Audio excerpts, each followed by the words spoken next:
It's amazing sometimes how easy it is to take something out of hard. Sometimes it's just accepting it that it's not hard, you're making it hard.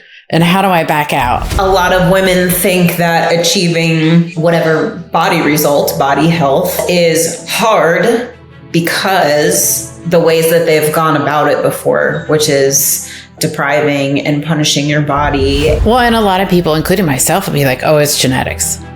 She's lucky. But now I say to people who tell me, oh, you're lucky. I'm like, no, I'm not. I chose. Because I clearly see where I chose in the last 5 years. I wouldn't have done it if it wasn't hard. If you want to have a body like mine, where you have visible abs year round, you're lean, you're fit, you need to learn food.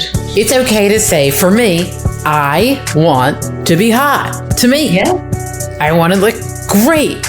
To me. And it's also okay to say, I want to be healthy. I don't care what my pant size is.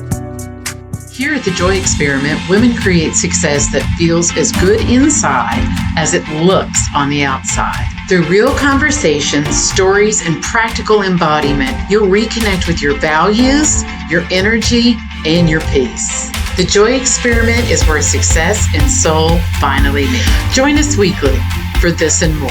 Welcome to the Joy Experiment podcast. Today I have Danielle Francine. She is my friend. I've been her client and she's a body transformation expert. Thank you for being on the show with me, Danielle. Thank you for having me. It's a pleasure to be here. This is actually our second attempt. I was just telling Danielle that our first one, I forgot to press the record button, which obviously she knows, but I wasn't as prepared because I felt really trepidatious about everything and like, oh, I'm going to do this and am I going to be okay with it and how I look and the equipment and all the things that I used to label as hard. These things are hard for me. So I now have gone through and gotten the equipment that I want. Not necessarily need, but that I want. I set it up. I've got little marks on the floor.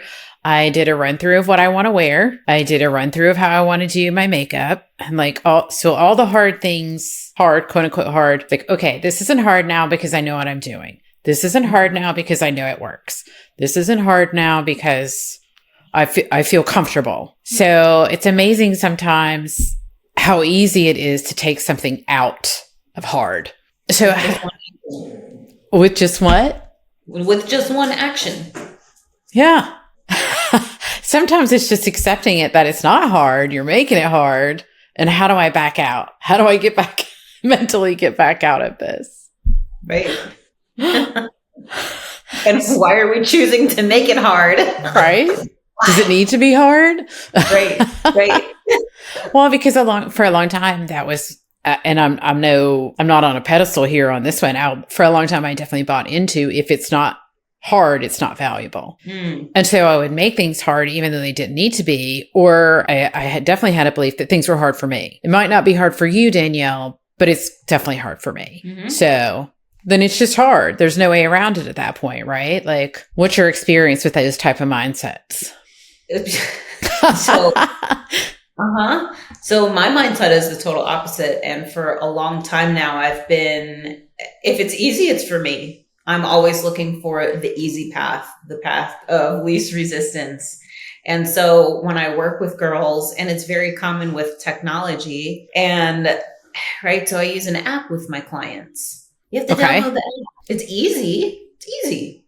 The things that I do with my girls, they're easy. It's user friendly. And there's many women that are like, oh my God, this is hard. Technology is hard. This is hard. This has always been hard for me.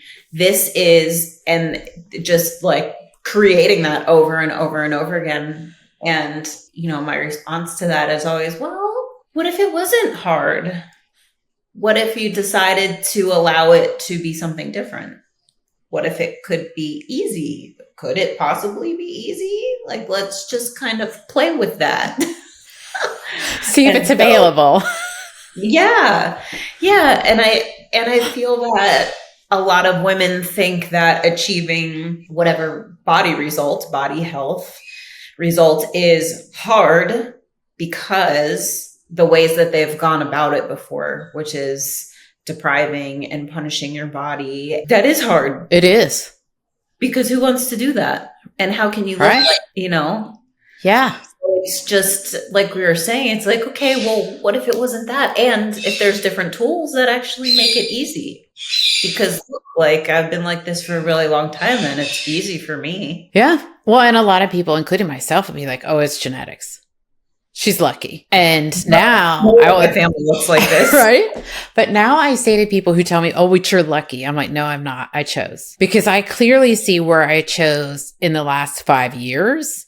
And if I look back to when my life was hard because I was choosing hard, when it was like in the beginning where everybody, like the beginning of my career, the beginning of making a lot of money, the beginning of owning my own home and learning myself in your 20s and your 30s where you're figuring things out, right? But I wouldn't have done it if it wasn't hard. You couldn't have told me. And I went, every situation I went into where I wanted to be successful, I went to somebody who said, this is going to be hard. Are you ready? And I was like, I know it's going to be hard. And yes, I'm ready because it's for me. I'm big and tough and strong. And I'm not a girl. Even though I'm wearing a lot of lipstick. Right? I just look like this. It's really no. I know. I'm not going to be a girl about this. But I mean, it was the way I was raised for sure. It was part of culture. It's still part of culture. I mean, if you look at, I'd say 95% of the podcasts that you look at or watch or whatever, they all say, I'm going to do, this is my favorite, Danielle. Danielle, I'm going to make this really easy for you, but it's going to be hard. You're like, what? 5 easy steps, but I have to be willing to do something hard? Then how is this easy steps? Like, wait. All right, can I trust you? Right. Right. It's so interesting. And part of my journey with you has been a few times where I'm like, I know I'm fighting myself, so I have to stop till I can stop fighting myself, because that's priority number one.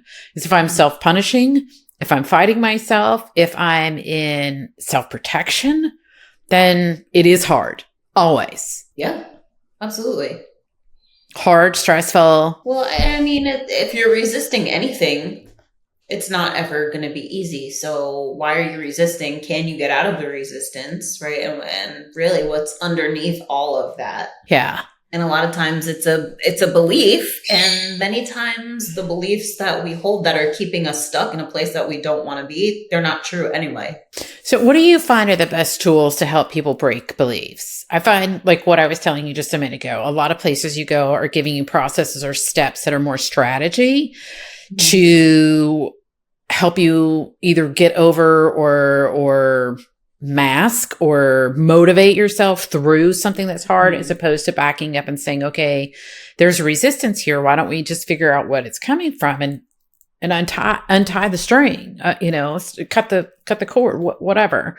So what kind of tools do you like to use or employ to help with that? So really, it's like getting to the root of it. So it's like, okay, there's a resistance. What is the resistance about? Right. Okay. So I'll use one of my girls, for example. So a tool that I use with many of my clients is tracking their food. Right. Okay. And if you want to have a body like mine, where you have visible abs year round, you're lean, you're fit, you need to learn food. What's in the foods that you're eating: protein, carbs, fat, micronutrients, macronutrients, all of that stuff. And so tracking is the best way to do that. And so this woman came in and that was her goal. She's like, I want to be shredded, like not just look good in a bikini. I want to be like, hot damn, like look at that girl's abs. I'm like, okay, great. Totally doable. Here's the timeline. Okay. So she's like, I get pissed off when I have to track. I'm like, okay, why? I don't know. There's just so much resistance. Okay, well, why is there resistance? Right? And starting to unpack that. Well, because I feel like it's a waste of my time and I'm eating well. Like, okay, well, like, let's look at the contrast there. This is what you've been doing. This is the body that you have now. And this is where you want to be. Well, this is what you need here. So like, let's go deeper. So I keep asking why. Why do you believe that it's hard? Why does it piss you off? Right. So we get all the way down to when she was, oh my God, I think she was like 8, 9. It started, her mom was in Weight Watchers and she would go to these Weight Watchers meetings with her mom. And it was all of these overweight people, all they would do is complain. Right. And her mom would always be on this app and like only eating tracking the points and stuff. Yeah. And her mom was never healthy and she never achieved the results that she wanted because Weight Watchers is kind of like a broken system. And so that's what she associated with tracking. Okay. Being overweight, complaining, miserable, not working. Yep. Tracking day in, day out, not getting the results that you want. And yeah. Right. I'm like, oh, okay. And so is it true that this is the same thing? Right? Weight Watchers, macros. I mean, like, look at me, look at your mom. Right. And so it was really, so we got to the root of it and she wasn't ready to give it up. Okay. Well, when you're ready, you know where to find me. We know where to go. Yeah, I remember, I think it was the first time I worked with you, I came to a point, I'm like, I'm really in fighting energy and I have to get through this before I can move on. Like tracking the macros, doing the things wasn't going to help. Like all of that has led me to know this is what the resistance is, which is a lot of what happens. And I think that's one thing I do talk people through is when you hit the resistance, it's really just information. And so if you can work through it, okay, I'm in fighting energy and I know that's not going to get me into where I want to be with my health, with my body, with your program, if I'm in fighting energy. So that's where I need to go to figure out what's going on there and to release it, through whatever practice. You release that type of, it's so many to do. I mean, it's so much somatics, right? I think we forget, and it's interesting where people will say, well, this doesn't sound like a business conversation. Like if I'm in fighting energy, my business is fighting. If you're in fighting energy, everything in your life is fighting. It's fighting. Whether you're fighting to do the right thing, or you're fighting to get your numbers, or you're fighting to set goals, to move ahead, whatever it is, right? Like that energy that's held. And if I look back at my sales career, it was a lot of fighting. And we used fighting language too, though. We were all into the, it was competitive language. It was battle language. It was beat them, it was a lot of fighting language, which is common in business, or at least in the United States, right? Or, let's go to war against this. Let's battle this. Let's beat this. And you're like, hey, maybe I don't need to beat my body because she actually loves me and wants to do what I tell her. And she's kind of tired of me fighting her. And like, that was the mentality for so long. It's like, I remember when I first started working out and people would be like, oh my God, I'm going to go. And like, oh, I just kicked my ass, right? I'm breaking my body down. I'm beating myself down. And now looking back, and I still see some women doing that and saying that. Right? Like, you're lazy. I'm like, ooh, it just feels gross. It does. It does. It's interesting too, what people consider lazy. Like I just had a conversation with a client and she's like, I can't stop doing this. I'll be lazy. I'm like, but nothing in your goals says you need to do this anymore. This is business building. Your business is built, completely built. And you're just trying to figure out how she's trying to change it around in certain ways. But she's like, if I don't, I'm lazy. I'm like, which now she's just doing to do. Yes, to do. To be busy. To fill the day. Yeah. Yeah. I know. And I can't, there are times where I just don't even say things to people like, oh, were you busy today? I'm like, sure. Mm-hmm. Sure. It's interesting because people ask me like, oh, they'll say, oh, I know you're really busy. And my immediate, like my inner dialogue is, no, I'm not busy. Right. Because I don't choose to be busy. Not like when I hear busy, I think of like, right. Running on a treadmill all day long. Go. Like just effort. And then you're like, yes. And then you get up the next morning and hope you can make it to the gym. Right. Do it again. Yeah. No, I don't choose that. No, not anymore. Mm-mm. No. So how do you address, or how do you think of it when, I've had a lot of people when I say that I'm honest with about that, or I won't say honest, more like I open that door and say, oh, well, you're lucky. You're lucky. You're married. You're lucky. You're this. You're lucky. You don't have kids. You're lucky. This, whatever it is. How do you feel about that? I had to work on not having immediate resistance to that. Like immediately Yes. You're lucky. Yes. Because I'm like, I'm not lucky I chose this. And then I would come back to, if I'm resisting what they're saying, like if it's kicking up in me, I know I feel some way that I needed to earn this more, or I was lucky, or do I deserve it? For me, it comes back to that, right? That worthiness. Okay, I did choose this and I really like it. Is that okay? You know? Like it's the weirdest thing, but or I guess we're so locked into like, okay, I see Danielle, she has a great body. Boy, she must have earned that. Or you got lucky and you have genetics. It can't be from you planned it out, you enjoy what you do, this is something you really wanted, you listen to your body, you know? Like I just find that so interesting in myself and in other people where like we ask for something, Danielle, I really want to have a great body and I don't want to kill myself doing it. And you're like, sure, no problem. And all you have to do is let it be. But sometimes it's so hard to just accept that that's okay, that it's possible. So when people used to say, oh, you're lucky, I used to tell them the reasons why I wasn't lucky, right? I would find something wrong with the thing that I was lucky about because I didn't feel at that time good enough or worthy enough, or like, oh, it's really not that great. It's not that great. You downplay it. Why? Yeah. And now people say, oh, you're lucky. I'm like, actually, I created this for myself. And like, that's it. Period. Like if you think it's luck, awesome. And I'm telling you, like what you see is what I created. Thank you. It's beautiful. Right? Mm-hmm. So did you have a journey from to worthiness? Was there a time where you felt really unworthy or that you had to earn everything? I wouldn't say that there was a time where I felt really unworthy. My journey was more of like when I got divorced, stepping into my worthiness at that point, because that was, I mean, I had always wanted to be married, right? And the man that I was married to, when I first saw him, my first day of junior year high school, I walked into my homeroom and I was like, oh my God, who is that boy? I'm going to marry him. So it was always a thing, right? And so I got the boy.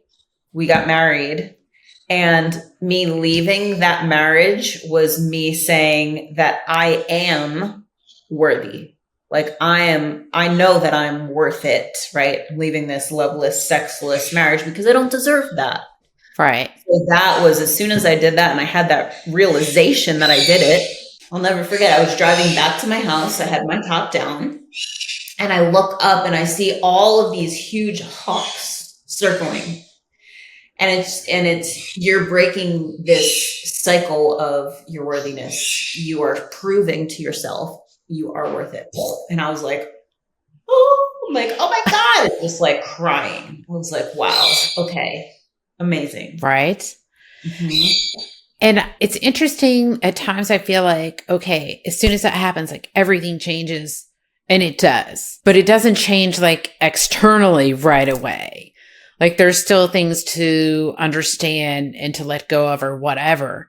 But internally, it's like, even just the first time that I said, you know what, I'm not doing this anymore because I don't want to. I want better. I deserve better. Sure. But I also want better. And this is not where I'm staying, right? I don't want to be 40 pounds overweight. I don't like this. This has got to end. Or in my previous career, it's time for me to be out of this. And I always felt like I was quitting. I'm like, I am not quitting. I am just done with this. It was also interesting for me to not make things or other people bad. Like I've never heard you say a bad word about your ex. You've said this didn't work. We were values misaligned. He wasn't in a great place. I wasn't in a great place, whatever. But I always sent you being able to allow you to leave because it's not for you without having to say the other thing is terrible. Oh my God, absolutely. Yeah. And so, okay, so I want to go back to something that you had said too with the, like when you have that realization that I'm worth it, right? Everything doesn't change externally. Internally, yes. And so for me, it did not change everything internally. It's like I knew, and all of these other things would happen. And now I know this, right? And I feel like when we have those awarenesses, it's the universe giving us more of that to like, okay, well, do you really think that you are? here? What are you going to do here? What are you going to do here in this situation? And so for me, the combination was then like, I am worthy. Now it's the self-love journey. Right.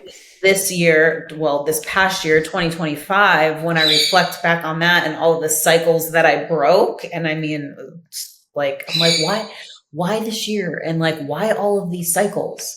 And the constant there was, because I finally loved myself enough to only choose myself, to choose me every single time over X, Y, and Z. So it's like now with the two of those, right? Your worthiness and you love yourself that much. Yes. Then everything changes internally and externally. And I find in that place, my business is so much better. I am giving something that I really want to give. And because I'm really good at it, and because it's so from inside of me, as opposed to looking out in the marketplace and going, okay, I'm really good at this and these people need it. And these are all the pain points and I can differentiate myself this way, and it's fine. It works. I'm not saying it doesn't, but it's just so different when I'm like, okay, I'm not just, so I've told you this before. I heard you on an Instagram video where you were like, it's okay not just to say I want to be healthy. Because women are told now, right, that you're allowed to say you want to be healthy. And if you say you want to be hot or sexy or whatever, now your body's shaming, and good Lord, I don't even know. So you were like, it's okay to say, for me, I want to be hot. To me, yeah. I want to look great. To me. And it's also okay to say, I want to be healthy. I don't care what my pant size is. It's a personal choice, right? And there was something when I saw you say that, and I think I watched it several times, because then in my business, I was like, what you were saying about stopping qualifying. I'm not saying anymore, I want a business to be wildly successful, but if I pay my bills, it's okay. I really want to write a book. And if anybody reads it, or, if I sell some copies, it's okay. Right? Like, fuck that. And if you want to write a book that nobody reads, that's up to you. If that's your intention, God bless you. There are people who have done it. Yeah, the people who've done it. Or people who's like, I just want to be healthy. I really don't care, if I have a six pack or if my arms are cut, whatever. Don't care. Cool. But if you want, it's like, once I hit that worthiness and self-love point, it was almost like giving myself permission to say how I really felt. I don't just want a business. I want a really successful business in these areas, right? I want it to be impactful. I want it to be an expression of myself, and I want it to make a lot of money. Yeah, look, I get it. And it's interesting because, so I totally resonate with what you're saying. And what I saw was and this is something that I just recently worked through, with money. There are certain people in my life that I freely speak about money with. Oh, like I made 39K this month, or I made, 24K this month. And it's no big deal. I'm like, they're happy for you. Yes. Right. They're like, damn. I'm like, yeah, thank you. Right. And there's other people where I will not say any numbers. And then there's some people where I start to say it. I'm like, ooh, like, no. Yeah. It's like, why? The judgment, the discomfort, right? And so I asked those people, so when I talk to you about numbers, what's your experience? Because this is what I think is happening in your mind. You're showboating, you're bragging, you're all these things. And they're like, oh no, like, I think it's actually quite inspiring. The one woman, she's like, you're actually my money inspiration. And I was like, wow, okay. So it's like we have this shame or this guilt or whatever those negative feelings are when we say the things that we want or the things that we do because of what we think that other people are going to think or feel or say, right? Yes. And then actually asking them, well, what was your experience? And you hear the total opposite. It's like, oh, wow. Yeah. Okay, great. Like, Let's talk about it more. Thank you for letting me know I was judging me. Exactly. Cool. Yeah. Right. Yeah. It's like, why am I judging myself? Yeah. But it does give you a good reflection. I think it gives you a good reflection even if the person is uncomfortable. I think a lot of times, now there's certain people we're around because we need to be around, long-term friends, family, if you're in a coworker situation, whatever, right? Where you're just around who you're around at that moment. But I find when I'm I'm a super judgy of myself, I'll start attracting that from my friends. Not necessarily judging me, maybe judging other people or judging themselves or critiquing themselves or criticizing themselves, or I'll take what they're saying. Like I said something to one of my friends the other day. I'm like, I really feel like you're judging me when you said what you said. And she's like, oh my God, I'm making fun of myself. I was like, oh, if you'll excuse me, I'm going to go apologize to myself for judging me. Because she wasn't. And I was so glad I said something like you said to this lady so you could get the real feedback, because then it's a mirror of, okay, this is how I'm feeling about it. It's that awareness cycle is so amazing. Well, really, I feel like it comes down to the questions that you ask, the quality of questions that you ask. There's a saying, the quality of your life comes down to the quality of questions that you ask. Right. And so now at this point in my life, probably, and just like over the past year, like I will ask you a question that prompts you to really go in and think about like, okay, why? Right. When I ask people those questions, the answer that they come back with, most of the time their minds are blown and they're like, thank you for asking these really great questions, because I never would have thought about that or went there or interesting come to that. Yeah. So what's one of your favorite one of those questions? Yeah. What are you pretending not to know? Okay. I love that question. But in more so, it's the questions that I ask are like things that come up in conversation. Right. It's like I have two girlfriends from New Jersey and we Marco Polo. Right. And it's the three of us in the group. And it's like multiple times a day sometimes, and usually daily. And so they both have families, children. Right. And I'm the one over here like, hey, I'm myself single. I got 5 animals. I can come and go. Right. So we all share our lives, but they'll be sharing things about their husbands or their kids or things that they're going through. And I just come out with this question and they're like, well, oh, here's Danielle with the great questions again. Thank you. But kind of like pulls them out of their situation and causes them to like have that wider perspective. Right. And like, oh yeah, okay, got it. I have the answer. I know what to do. Yeah. I love the kind of questions that pull somebody out to where they can figure things out for themselves, or pull me out to where I can figure something out for myself. It's interesting. What are you pretending not to know is a question that was sent to me from my mentor a while ago. And that's when I knew it was time for me to leave the mortgage business. I was like, I'm pretending not to know that I don't like this anymore at all, but I didn't know what else to do.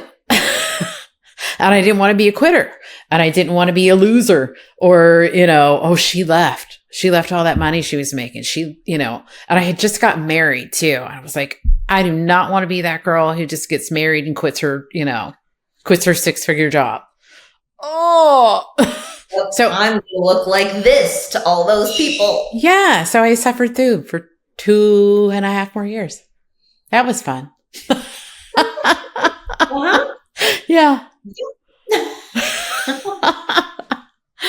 Yeah, for people, but I don't even know if they know I'm alive anymore.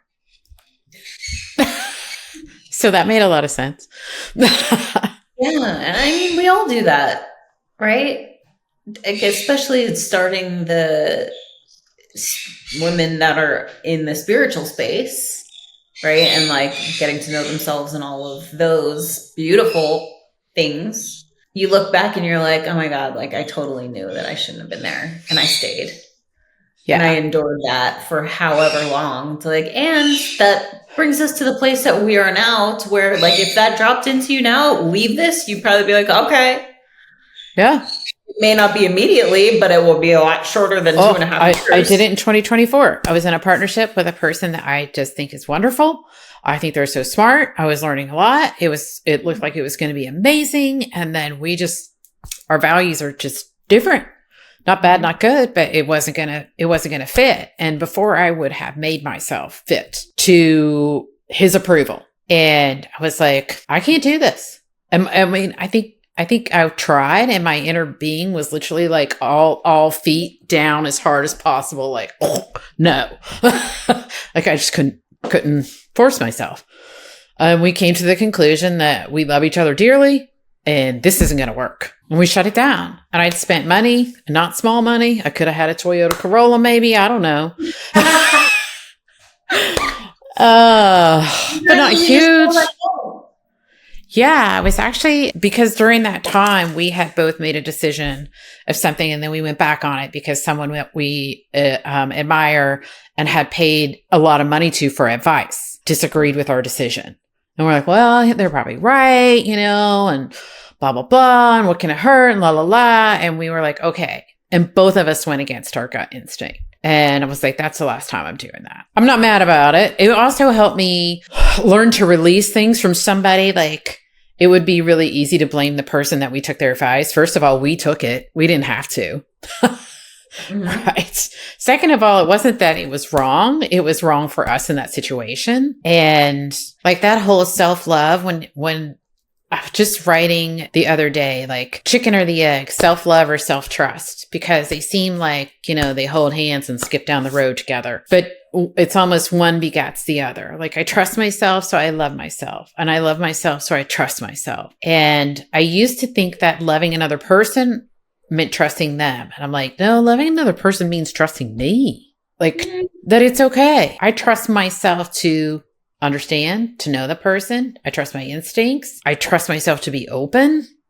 And obviously you need to trust someone you love, right? I mean, unhealthy relationships are built on, I don't know if you want to call it love or obsession or whatever, with somebody you don't really trust. But for me, it always went back to not trusting myself. And so I put myself in bad relationships, took bad advice, stuck along with a career path or a business path because I didn't trust myself. And when I started loving myself and accepting that I'm not accepting, like accepting I'm, 5'4", right? No, knowing that I'm worthy of loving, belonging, and worthy of self-love, then those decisions are so much easier in trust. I totally follow what you're saying.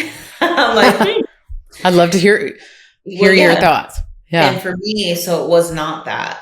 Okay. Because I've always trusted myself, right? I've been in business. I've had a business since 2009 from when I opened my gym.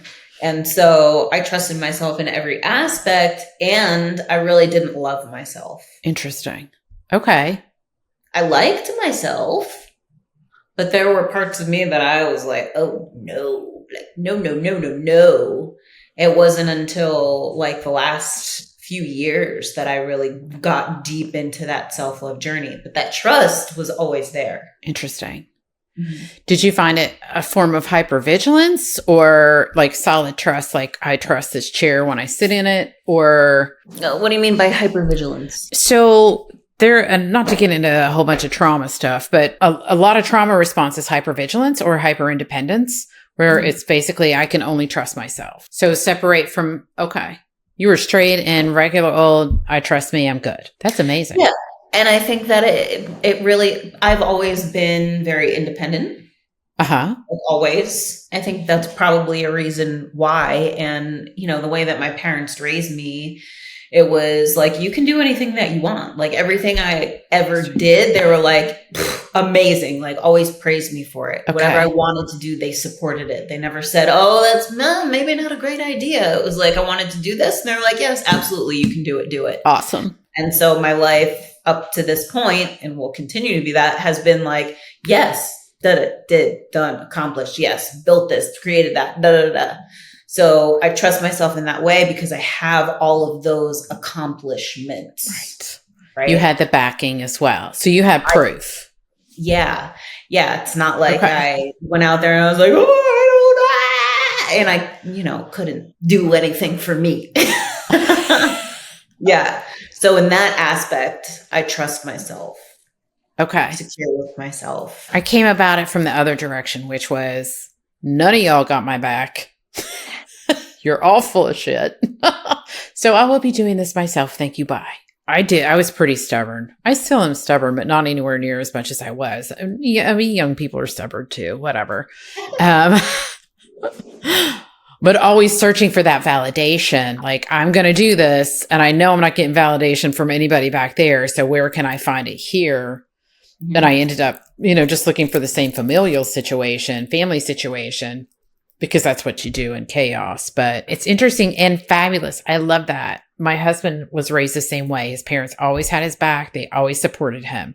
And he doesn't have the doubt issues or the overthinking, which I don't do anymore. I came out of that with self-love, worthiness, self-trust. But that's such a wonderful thing to have. Oh, absolutely. And I mean, I still have doubt, right? Yeah. I look at it differently. Interesting. So how do you look at it now? Well, I move through it. I always move through it, but I always the thought is something like, really? Like, are you really going to do that? And I'm like, of course I'm going to do it. Why would I not do it? Why would I think that I could not do that? Okay, let's go. So it's just kind of like, here it is. And I'm like, yeah, you're old news. Bye. So how do you come into your awareness to a point? I think for me, I'm coming into it more and more where I can tell the difference between my brain trying to keep me safe. Are you sure you want to do that? And my inner being going, you're fine, girl. It's okay. You can let the brakes off. Like, how did you help yourself come into that awareness? I think mostly through feeling. So I feel everything. Like I feel all of my thoughts, my decisions, like emotion wise. Okay. And so if something doesn't feel good, right? So if I'm thinking about something and it's like, we'll just use money, for example, right? Like, oh my God, I'm not going to make whatever this month, right? Like, this month is going to be really hard. And if it's like a shitty feeling, mm-hmm. right? I'm like, okay, no, that's not me. Like, if it doesn't feel good, that means that it's out of alignment with who I really am, right? And so if it's out of alignment with who I am, it's not me. It's not myself, right? That's my ego. It's my whatever. It's whatever it is that's speaking. And it's like, okay, well, if that's not true, then what must be true? The opposite of that. Okay. So the opposite of that. So I use that a lot. And then sometimes I just know. Yeah. You just laugh at yourself a little. Well, yeah. It's like, if it's doubt, if it's something that is telling me that I can't do something or shouldn't do something, like if it's anything that is just holding me back, it's not me, right? Because really it's like in our true essence, we are joy, we are happiness, we are light, we are all of those things. So when we feel anything other than that, that's not us. So what is it that you want? What are you trying to keep me safe from? I love you. Thank you. I don't need you to protect me anymore. Thank you. Bye. So I recently came across a practice, and I did it a few times, where they were talking about, if you are feeling fear about something, just feel the fear. And I think that's almost what you were just saying. Like, okay, I hear you. I feel you. Thank you. I'm good. But not to just say, oh, I'm not scared, or just blow it off, or either lean into it all the way. Like, oh my God, I am scared. This is scary. This is so hard. Blah, blah, blah, blah, blah. Just say, okay, I feel that. I feel a little scared. I feel a little anxious. That's all right. All right. Good. Mm-hmm. Let's go. Yeah. And I mean, something else with fear too, because fear and excitement can be the same emotion. They are the same emotion. Fear is excitement without breath. Interesting. So talk more about that. So if you're afraid of something, right? So like, what's a fear that you have? Not being able to see my feet in the ocean because I don't know what's in there. Okay. That's a good one. And this is what came to mind exactly. Well, there's many oceans where you can see your feet. I know. There's one right outside. Have you tried that one? No, there's a point where I won't go any farther. But I'll tell you what is something I really want to do, and I am definitely a little trepidatious and a little afraid to do it, is to paddleboard in my ocean. out the front door over here. And I see people do it and it looks so fun and so calm and beautiful. And I'm like, I give myself every reason, like, okay, I don't want to spend $400 on a paddleboard or I don't know what they call $100. I don't know. And then not like it. Well, what if I can't do it? What if I fall over? What if there's sharks in the water? Can I bring my life jacket? Like, and you're right. It's like, yeah, because when you're afraid, you stop breathing, right? So if you sat with that, the actual, like you on the paddleboard, right? Because you want to do it. Yeah. Right? I do.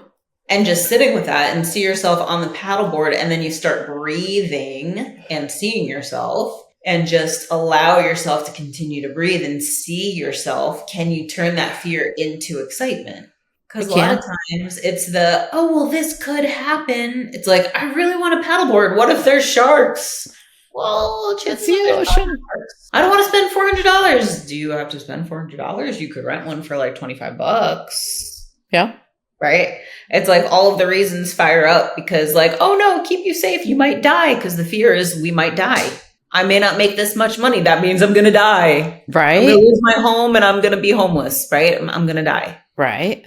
It's like, and if you uncover the fear, like what is the fear, and like get rid of that, then you can just be excited about it. I have noticed in releasing of past fears that a lot of times the more the fear, and for me, it's not an extreme fear. I've never been an extremely fearful person. I have been a constant. Like I didn't realize it was like a constant, like a hum. Mm-hmm. I didn't have anxiety attacks. Well, I did a long time ago in the mortgage business, but that's a whole other ball of wax.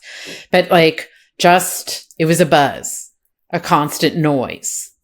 And then when I released that level of fear, it was like, holy shit. I didn't know I was a fish swimming in water till somebody was like, sister, you swimming in some water. So now I can see it, but there are still times like, okay, am I afraid I'm going to die? I'm not really afraid I'm going to die. So what's the big deal? And I think for me, I still have trepidation when I think I'm not going to be able to do something or learn something. I will be like, okay, well, I don't need to do that. I'll be okay. So thank you I'll just put that note down and we'll come back to it tomorrow in meditation in my quiet time. What else do I want to do? Yeah. Last year has really been a time, like you were saying, you've let go of a lot of things. And I used to feel like those things were hard, or like you had this hard year because you got through all this stuff in your personal life or resistance in your business or whatever it was. And now it's just like such a relief. Like, oh, this was a thing that was, pulling on my arm. And now my arm's free. That's so nice. Like now I run to it where I used to would avoid it. Like my mentor saying, what are you pretending not to know? And 2.5 years later, finally saying, okay. Now I'm like, cool, off. Mm-hmm. Yeah. And I think the more that you do that, the easier it is to have the perspective of, right? Because the things are always going to come and like, whoop, and it's okay. Oh God. Okay. This is here now. Instead of being stuck in that, like, oh, it's like, oh, okay. This is in front of me. And I know that this is creating something better for me, right? Whether I'm letting go of something, I'm working through something's being taken away from me, whatever it is, it's like zooming out and having that higher perspective of, okay, what could this be? Like, what are the lessons here? And the hardest part is probably welcoming it, because we don't want the things that are uncomfortable, but being able to be comfortable in the discomfort, right? Yes. So one of the things when I was getting ready with all the podcast stuff and, before I went and actively said, I need to set this up to where I'm comfortable, I kept thinking about, how do I look? And I'm not that vain of a person. It's just, you can say you are, remember? I can, but it's like, I don't need hair and makeup. I just don't want to constantly feel like I'm looking messy or bad, or, like you could have chose something that, was just a little bit more slimming, whatever, right? Like it'll get in my head if I'm not careful.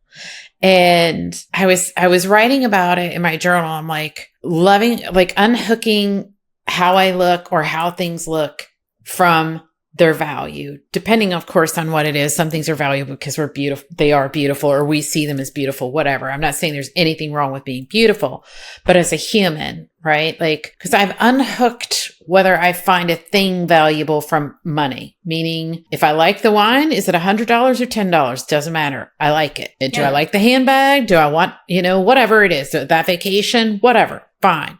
So unhooking that, I need to look a certain way for this to be okay. So I was just writing about it and like thinking about it. And my inner me was like, speaking of easy way or hard way to learn that is something happens where there's a lot of ugliness going on. That's a hard way to learn to accept that. Or we can just do it now, go buy some lights and do your makeup beforehand and put on something that you feel comfortable in. I'm like, I picked that. Yeah. And it didn't feel like a threat or anything. I don't think that the universe threatens us, but it's like, if you're asking for the lesson, there are multiple ways to learn this. So pick the easy one first. Yeah. When you said the thing about not looking good, right? This popped into my mind. I had a girlfriend, I had her on my podcast, and she had said this, and I never forgot it. We were talking about hair. So she always had like short, funky, like wild mohawk, different colors. And she would make the content about getting her hair done every time. And it was phenomenal. So we're talking about hair. And she's like, yeah, you've had your hair short for so long. I'm like, yeah. Her too. She's like, she's like, whatever you claim as your identity or whatever you take on as your identity at some point will be stripped away from you. And I was like, ooh. And I have seen that in my life hardcore over the past, since I got divorced. The gym. Well, actually, before that, if I look back since 2016, like all of the transformations that I've gone through were each a piece of my identity. Interesting. Yeah. So how do you feel about identity now? I won't say I get tripped up on this, but I understand when people say a lot of what you are able to accomplish or what you allow in your life is what you identify with. Totally get it. And then if I had to say, that you, Roberta, who are you? I don't say anymore, this is my political party. This is where I grew up. I'm married, blah, blah, blah. But it's like, identity and consciousness and awareness. Like, what does that feel like and look like to you? Okay. So I love that you brought this up because this is something that I'm taking my clients through right now. And we started the last week in December, and each week I am guiding them through creating a new identity and stepping into that. And so that's something that I've done many times as well. And so when we think identity, like you had said, the labels, married, I do this for a living, right? It's like, I'm a single female. I grew up in the South. Yeah. I have blonde hair. No, that's not identity. Those are labels. Those are descriptions of this thing that you are, right? And so in working with my girls, it's like, okay, your new identity. First of all, who are you now? And the example that I gave was, okay, I am compassionate. I am full of love. I am positive. I am spiritually connected. I am, right? And qualities, traits, characteristics, ways of being, states of being, right? And you need to know that first before you're going to create a new identity. So what is the new identity that you want? Like, what is it that you want to change? What is that identity experience? What does that woman experience? Okay. What are the emotions? What are the feelings? And then kind of building it out from there. Because it's, look, like I could be this identity, but like, why? Like, what is it that you want? Yeah. Is it kind of serving you? I feel like it's so many layers. I love that you did I am statements because I'm very cognizant of what I say. I am blank now, whatever that is. And then I also recall the first time I was really just like, Alberto and I were living in Texas. My husband and I were living in Texas, and we were at one of the regular restaurants, which of course is like really good mac and cheese with bacon, burgers, poppers, really good French fries, like all the things, right? Which we have on our table. And the lady next to me is eating a salad with salmon on it. And our bodies were reflective of our choices at that time. And I remember just looking over at her and thinking, I wish I was the kind of person who ordered salad. And a few days later, like, it started to float up and I started mulling over it. And like, there is zero reason that you can't say salad with salmon instead of French fries, mac and cheese, poppers, a burger. Do you want wings too, honey? Can we have extra blue cheese dressing? Like, these are just words that you can say. So what gives? And that, I think, was the first time I really thought about like identity as, why do I think I can't do that?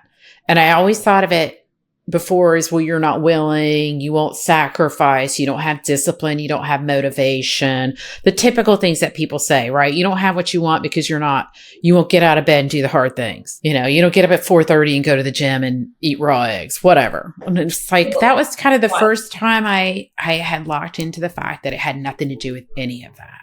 Well, and that's the thing. It's like, okay, well, you want to be the kind of woman that orders a salad with salmon because why? It'll make me skinny. Okay. So is that what you want your identity to be? You want to be lean, skinny, healthy, right? What are you right now that you're not liking? Right. That you are holding as your identity, right? Yeah. And I did change that. Like, I started with salad and then it went to, like, when I met you, I was looking for someone like you because I wanted to be a person who was healthy in their 80s. I was looking for longevity. I was looking to lose weight as well, but was looking for longevity. And then when you and I started talking, I was like, okay, this is a person who's up to date on their research. She knows what she's talking about. She hasn't asked me what size pants or how much I weigh or you were just like, what do you want? And I said this, and you're like, well, cool, because you do this and this and this, you can get that. I'm like, yay. Yeah. Yeah. And I mean, we could tie that back to the first thing that we talked about, being hard. Oh, this is all hard. It's like, well, that's part of your identity. Things are hard for you. Yeah. Everything's hard for me. For me. I don't love myself. I don't trust myself. That's also part of your identity. You can also shift that. Yeah. Because really, we can be whoever we want to be. We can do whatever we want to do.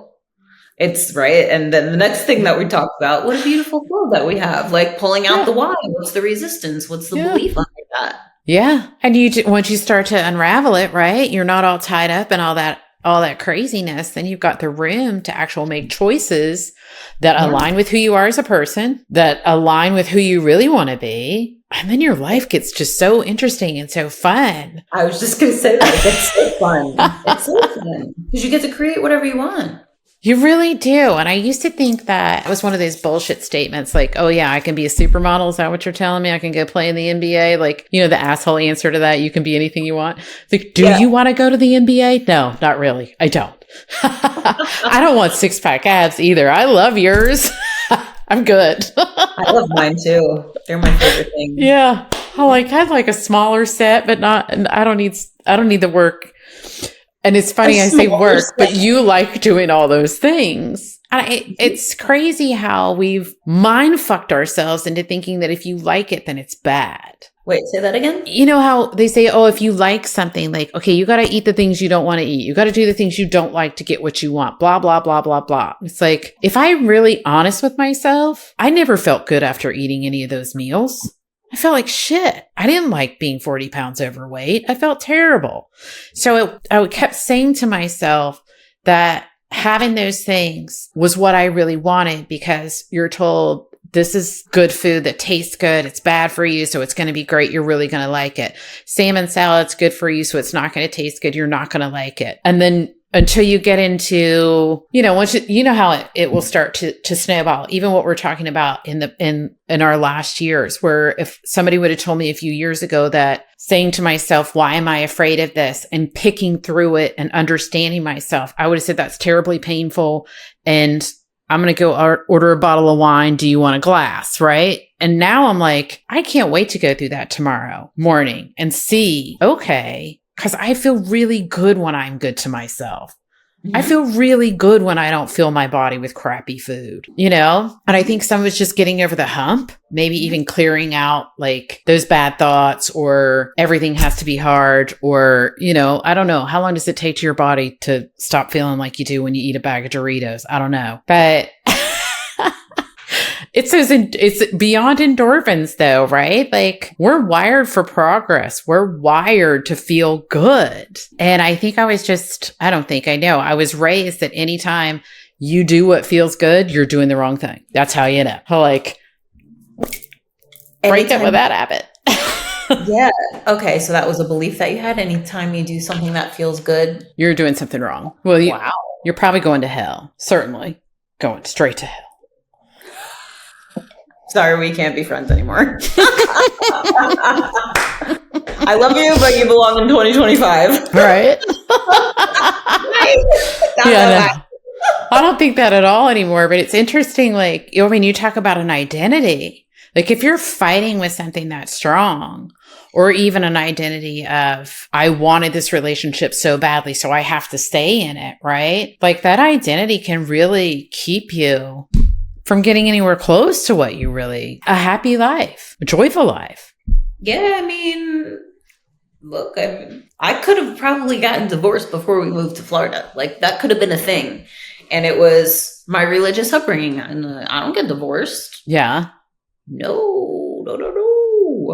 Like that was the main thing. Don't quit. And then sometimes I just got a break, right? It's like, okay. So I either stick true to this underlying belief, not even underlying because I knew it was there, right? Do I stick true to this that I don't even go to church anymore? And like, who gives a shit? Like if I'm going to stay in this marriage for how long? Because of this? Like, no. Yeah. Time to go. Yeah. Gotta go bye. Yeah. I love this conversation. I love how you look at identity, and I love how not looking back in the past to pick through things like I did this wrong or that wrong or whatever so much as to see how much your choices affect you and how much you can change in your life. And how you can go from, okay, I'm doing this and I'm miserable, but I have the things I'm supposed to have, right? I'm married, I'm 6 figures, I'm this. And no, okay, all the way to now where it's like, I can have everything I want and be really happy and love the people around me because I chose it. Yeah. And I can also be really happy and not have any of those things and still be really happy. Yes. Right? It's like, I'm not married again. I'm not in a relationship right now. Yeah. And there's been multiple times over the past month, I'm standing in my kitchen and I'm like, do I want to be in a relationship right now? Because I'm so happy, right? I love my business. I love everything. It's like, well, I could, and it would just add more happiness, but I don't need those things to be happy. Yes. I love it. And I will leave that here. How can people find you, Danielle Francine? You can find me on all the socials. Danielle Francine on Facebook and Danielle Francine Divine on Instagram. Okay. And I'll put your stuff in the show notes. If you guys want to look up Danielle's Instagram, she has some awesome videos on there. Thanks for being here. Love you. My pleasure. Love you too. Bye.